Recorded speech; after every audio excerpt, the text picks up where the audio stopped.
I'm here live with Melissa McKay at All Things Open 2023. Melissa is DevRel with JFrog, and we were just kind of pre-show, we were talking a little bit about the importance of, well, efficiency, obviously. We're talking about productivity, but really this started to become a conversation about, I would say, more measurement, right? And really how that's important for any conversation about efficiency. So then we figured we should probably just start recording and get right into it. So, maybe Melissa, could you introduce yourself a little bit? Tell us a little bit about the work that you're doing at JFrog, and then let's get into this whole subject, because I think it's really, really important. Sure. I joined JFrog about 3.5 years ago as a developer advocate. Prior to that, though, I was in development all the way from a lowly intern to a principal engineer, and that took about 20 years. So lots of experience there. So the developer advocate role was something completely new to me, but I do love to speak and I love to teach, and I figured it's time to try this out and see how this goes. And man, I've learned a lot. I've gone to many more conferences than I ever have as a developer, working as a developer. Met so many more people, made many more connections. It's been incredible. This is like the place to do it. I get I was having a conversation with an Uber driver, actually, as often turns into an interesting conversation. And this is just not really been involved in technology or really understand how the industry works. And the question was well, what's the story around continuing education? The thought being in all other industries, you got to get a recertification every year or whatever. And so I talked a little bit. I'm like, well, we have that. Right? I mean, you can be a hardcore academic engineer. You can get a new certification all the time. Or you could just come here. You know what I mean? And have those types of discussions.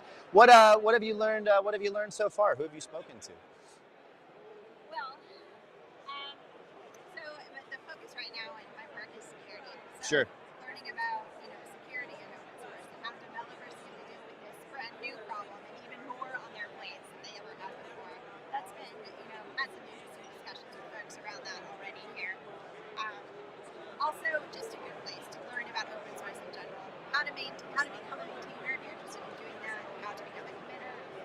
All of these projects that you may not know exist. I just went to a session recently with Laura LaRusso. She was talking about all of the different foundations that she's involved in and how if you really want to learn more and learn about what's important, start looking at these foundations, look at the projects, and look at the organizations supporting them. I mean, this particular conference has some pretty big hitters as far as sponsors, so it's been interesting to see that there's a lot of value to be had here from organizations. I don't know of another industry that has, this type of equivalent in open source, where it's we have this huge wealth of applicable knowledge, right? It's not theoretical. These are real projects that are being used at scale. Anybody who wants to can contribute to them. I mean, you could start from scratch and kind of only navigate your way through some of these communities, learn everything you need to know, and become, a really effective sort of technology professional, which I think is just remarkable. I don't know that there's another industry that really offers something like that. Yeah, it's incredible. The experience has been really good. Tomorrow I have a talk I've got to put in a little. Oh, what time is your talk? Tell us about your talk. 11:30. My talk is called Taming the Wild World of Open Source. So if you're new to open source, you're interested in getting involved, just want to learn more about it, come to my talk. There's a lot of things that you need to know before you start getting involved. I'll be talking about things like etiquette, down to possibly bringing in, maybe some vulnerabilities into your applications, or maybe some malicious code unintentionally. So all of these things need to be considered.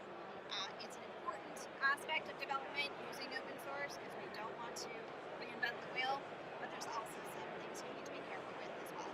Certainly, and I think that this is one of these things too, that especially you have a lot of students at this conference, which I always think is great to talk about open source, because I think it's really important for them to understand it can be a little bit jarring when they go and sort of hit the professional market, where it's they might be used to looking at open source projects as projects that they're using to support their own research, their own work, their own experiments, but that's not ever going to see the light of day, right? You're not going to have production systems relying on this. These aren't avenues or vectors for attack. So what kind of advice would you give to somebody who's oh my gosh, all we did was study open source in college and I loved it so much and I just want to be involved in open source for the rest of my life. How can you make sure that that person, that starry-eyed, newly minted professional coming into the industry doesn't immediately lose all faith in everything when they figure out just how much governance and everything is actually involved in making these projects successful? So. Yeah. So I think educating yourself on the big projects, especially when you just start working for an organization, you need to find out if they have a part of their organization that is dedicated to open source. There are some rules that a lot of us need to follow as far as what our contribution mission is, what types of projects we're allowed to bring in. There's some projects that you might think are open source, but the definition of open source is pretty specific. Sure. And for some organizations, it might be even more stringent. So these are things that we need to learn and be careful of. Now, I'm glad you brought this up because I have a daughter who is in college right now, and she is going through computer science. Congratulations. Focuses on cybersecurity. Oh, wonderful. And it was so funny because as she was coming out, she was really interested in Python. That was her first language. And she started telling me all these cool things and cool packages out there that she's bringing into her little projects and starting to work on.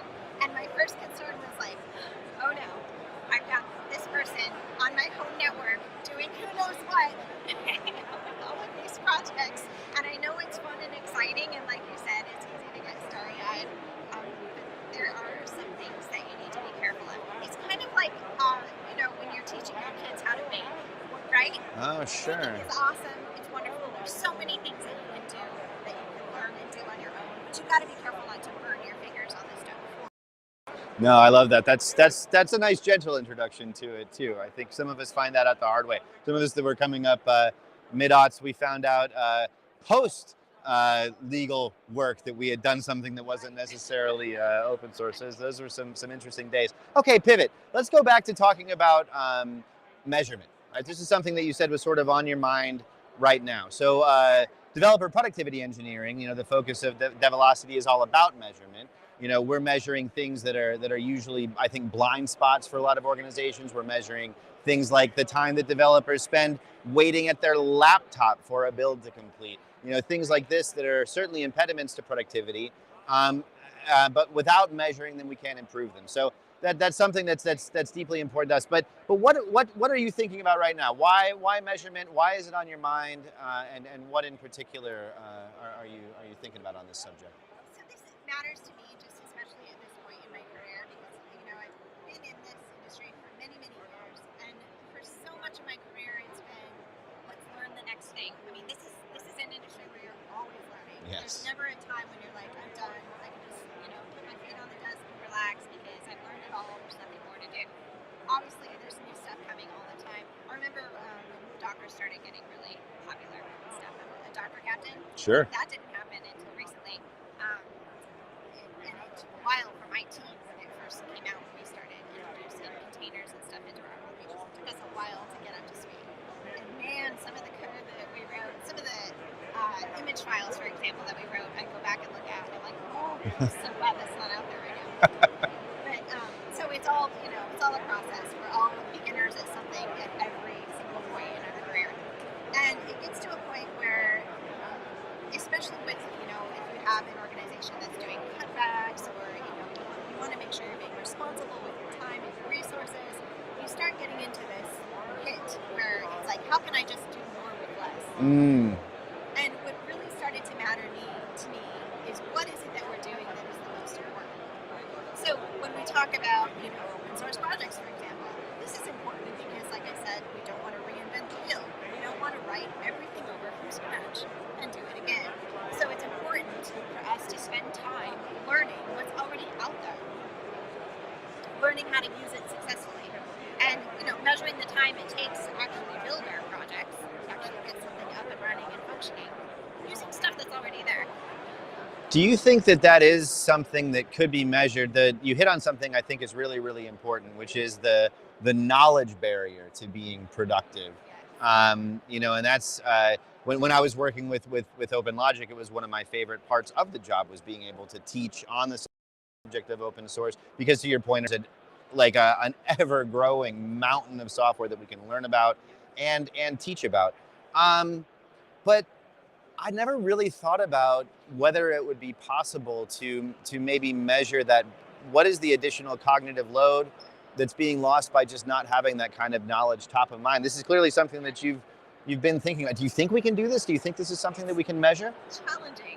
It's challenging to figure out how to do it because it's going to depend on the level of experience of your developers, perhaps the mix of your team. Um, it's a difficult problem to solve, that's for sure. Yeah. I do know that we spend a lot of time cranking out a lot of code and maybe not spending enough time thinking about the direction we're going, researching what others have done, making sure that we're not reinventing the wheel, wasting that kind of time for the whole team. Yeah. I think that you just hit on another kind of important subject too, which is we kind of take for granted, like when we talk about returning time to an organization, time is an abstract resource. It could be valuable. You could completely waste it too, Yeah. right? Sure. So maybe let's kind of close out sort of thinking about that a little bit, right? When you think about, what is like the valuable time when we're able to measure, all right, this developer is, I mean, we can say that they're in their flow state. We can say that they're being productive, right? What is it that we should be looking for, I guess, within the field of measurable space? Commit to deploy, or is it, the metric of time to resolution? I mean, where can we even really hang this, right? Because there's a whole value stream around this, right? Exactly. Yeah. Wow. I would even go to planning stages. I would go that Oh, far. wow. Okay. I would go to planning stages because that's where you're building your platform that you're starting from. Because what happens is you can spend all this time planning and thinking about something, start developing something, but then realize, oh wait, this isn't going to work because of this reason, this reason, and this reason. We need to go back to the drawing board and start over. I think that period of time is really important, and I think there's a lot of patterns too that can happen there, like repeated mistakes that maybe can be avoided in future planning sessions. So yeah, I'm thinking this time, like where we start the clock, should be back to when we're defining requirements for this particular application or feature or bug fix or whatever. I think you really hit on something there, because that's like the time that we instinctively try to skip past. We're like, that's the boring stuff. We want to just start writing the code, right? Yes. So maybe leave us with that then. Normally we would kind of close this out and say like, well, give us your productivity hack, and if you have a productivity hack, we'd love to hear it. But also, I want to maybe just dial that one back to a second. What can we do personally to make sure that we're not falling down that one? That what we are doing is actually that it is contributing value. Documenting our decision processes and making sure that is readily available to the team in the future. We think about development teams. You may have teams that have been together for many, many years, but I mean, I've been in experiences where you have teams that get rolled over, every 2-3 years possibly. So you're always going to be in this situation where you fall into this trap of repeating mistakes. But if you have the documentation of your decision process, that means not just documenting we did this, but we did this because. That is the important part to help you. Have you ever been in a project once where, like, this has happened to me, you fix a bug, 6 months later it's back. Sure. You fix it again, 6 months later it's back. And it's because someone else is also fixing a bug that is in direct contradiction with you. And you would know this if you dipped the code or looked at the history of changes. You would understand what was happening. Right. But without that documentation, you got nothing. So it's that visibility of kind of like across builds, being able to actually see, which is, again, absolutely comes back to a DBE principle. Okay, that's great. I think we hit on something a new behavior, right? Documenting this part of the decision-making process, because it isn't done. It's actually, it's totally separate than what we're talking about now, but at Gradle, part of what I've had to do is document the process of how we make a decision as a team to go and apply to speak at a conference somewhere. And I'll tell you what, I went through this because we needed something to really kind of scale this decision-making process. I didn't love the process of going through it. I'm really glad that I did, because now on the other side of this thing, it's like, oh, no, there's this whole mechanism that we just sort of took for granted. So I love this because now it's like we have this on paper, we made this decision, this is why we made this decision. And so for posterity going forward, we can refer to this and make sure that someone doesn't fly off misaligned in some other direction. Right? You may have just saved years collectively, I think, maybe for people, because I don't think people are doing this. I don't think they're disciplined looking at that part of it. I feel like you gave us some of the best productivity advice right now, but do you have anything else? Have you got a little technique, something a little more tactical that you like to do that keeps you focused and productive? Well, focused and productive. Okay, so this is maybe not expected, but I am taking breaks. Oh. Sometimes you can overthink something and just walking away for 15 minutes, go look at the sky, go look at some trees, come back to it in about, 15, 30 minutes.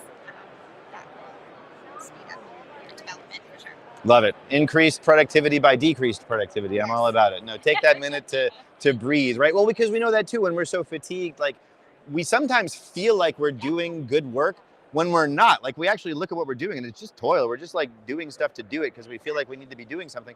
Much more easy to elevate the work when we're not fatigued that way. So I think that's wonderful advice. Melissa, thank you so much for the time. Really appreciate it. And we will do some kind of follow-up, I'm sure. I'd love to dig into more of these subjects. And until then, enjoy the